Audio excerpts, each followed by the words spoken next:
Welcome once again.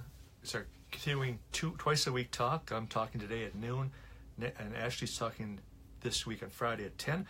And I just, one of the things let's talk about today is, at least my definition of power yoga. If you're coming in here to learn power yoga, you probably should know what I think it is. I think it's a very compassionate form of yoga. I think it's to me, I want to differentiate power yoga from some people's interpretation like a boot camp yoga. In power yoga, you got some strong moves, yes, but there's nothing unnatural about it. It's all this kind of stuff the kind of movements you never want to lose in life. The lunges, the bending over, the forward folds. There's no Cirque du Soleil type of movement that's something that doesn't really serve you. That just, let's just say, a little overbendy, a little over showy. So power yoga starts with the basics. We're talking about a form of yoga that you say, how can it be hard and compassionate? Well, one of the best things you can do for yourself is start to realize, really come into contact with your strengths and your weaknesses. When you can embrace both, that's when your happiness starts to flourish. When you realize that I don't have to be this picture that I have in my mind of some athlete. I don't have to live this life. I can be healthy where I am. Power yoga will take you there, because if you're doing it right, cueing it right, you're giving these people the chance to take it to their own degree, to feel strong in their position, to feel, not have to think and worry about where you're telling them to go, but actually start to say, you're going to press into this hand, start to feel the expansion of the shoulders to the back, telling them, kind of describing the journey, but then letting them decide, okay, on a crescent lunge, crescent twist, do I drop the opposite knee, the back knee? Do I perhaps even go into take it further? I'm feeling very flexible. It would feel good to me to even bind it up to the other extreme, the intensification extreme. So you got that whole range of motion inside a very easy pose. Now, because we're not taxing you to your limit with a cardio flourish, there's cardio aspects to it, but seeing as nothing is maintained for like an active 20 minutes of cardio, I won't call it cardio. There's times that your heart rate starts to get up, and that's when you start bringing breath to motion. Sun salutation is an example of that. You use a couple of them to warm up, maybe 2, 3, maybe 4. I don't like to overdo it with the sun salutations where it starts to get too repetitive. I want to keep things going long. You can work just as hard from an isometric standpoint, from getting into a pose, a lengthening pose like a lunge, or a strengthening pose, or balance pose, which combines everything, actually all aspects, heats everything up. You're heating up the standing leg, you're lengthening maybe the reaching leg, you're reaching through the shoulders to the floor, you're expanding one hand, you're getting that balance. Core has to get engaged to do that, kind of touching all body parts, but at the same time, you're not running out of breath. You're keeping that breath in the flow. So that's part of the plan. The other part of the plan is just, if you don't find anything hard, how can you learn to be less reactive when hard things come into your life? If you don't have any challenges in your life, how can you balance things out? So when you're outside the mat and things pop up, we try to teach that stress isn't a item, because if it was, we all feel the same. We feel, in this situation we feel different because it's our reaction to what's happening, and we try to teach that in the form of the power yoga flow. That stress is your reaction to what's happening. Now check it out.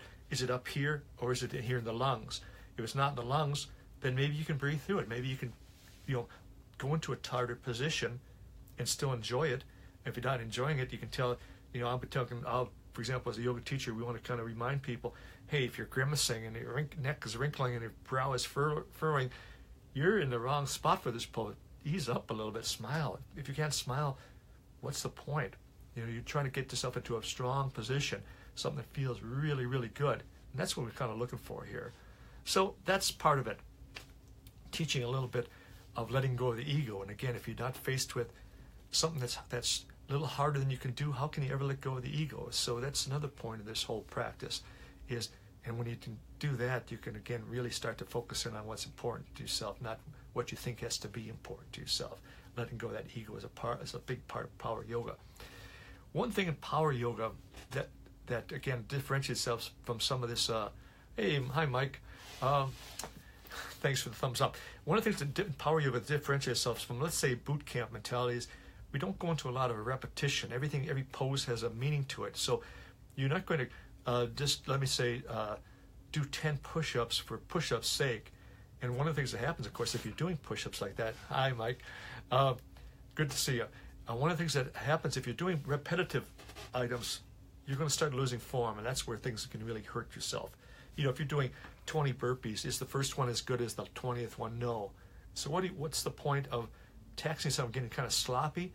Guess what happens when you get sloppy? Anytime in life you get sloppy, that's when accidents happen. You get sloppy at work, you don't put your safety equipment on. You get sloppy, you know, shoveling the walk and don't pay attention to where the ice is. All that stuff. It just, you know, we want to maintain focus. Focus is a friend.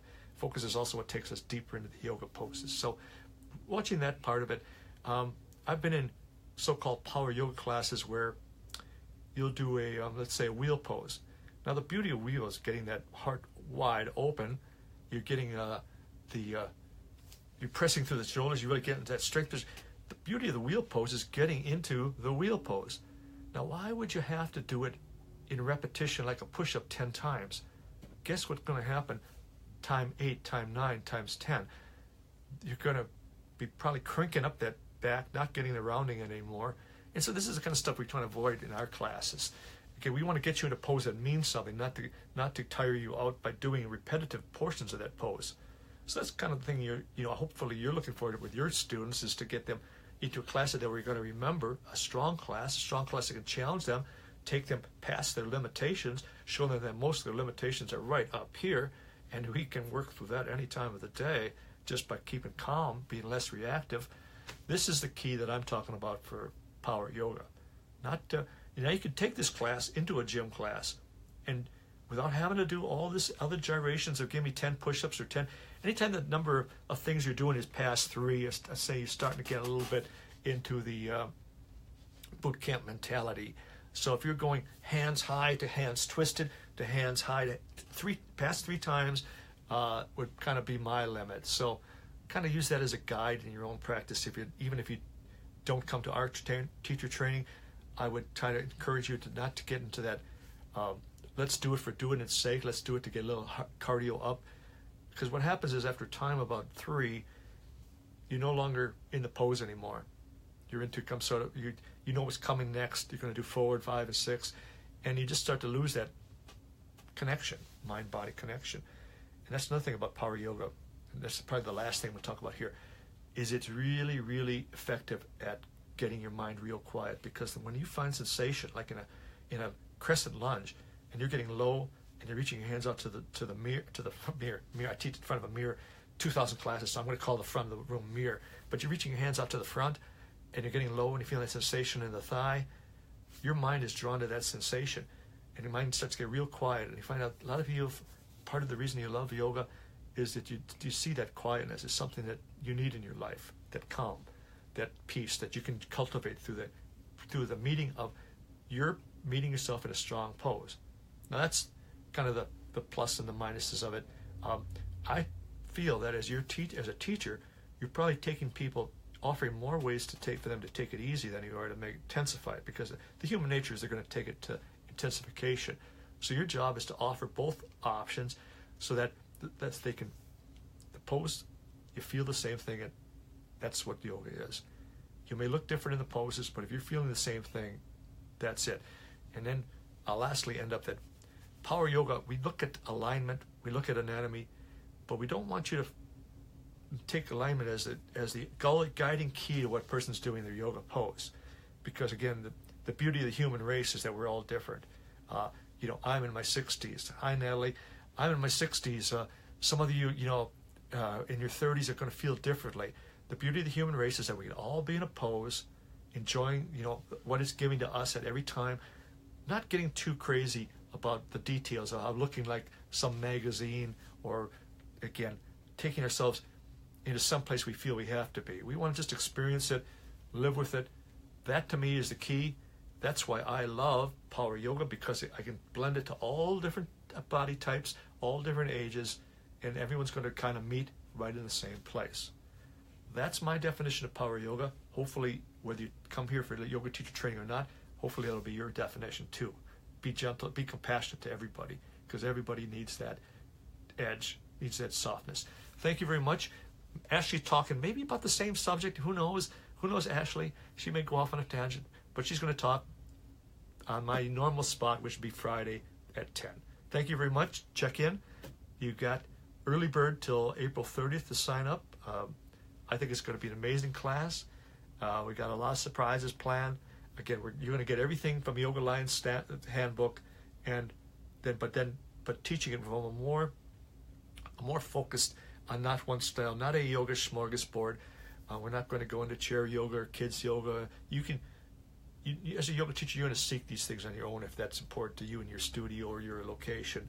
I think if you start with the foundational cueing, you can take it anywhere you want to, with extra training, no doubt about it. See ya. Bye.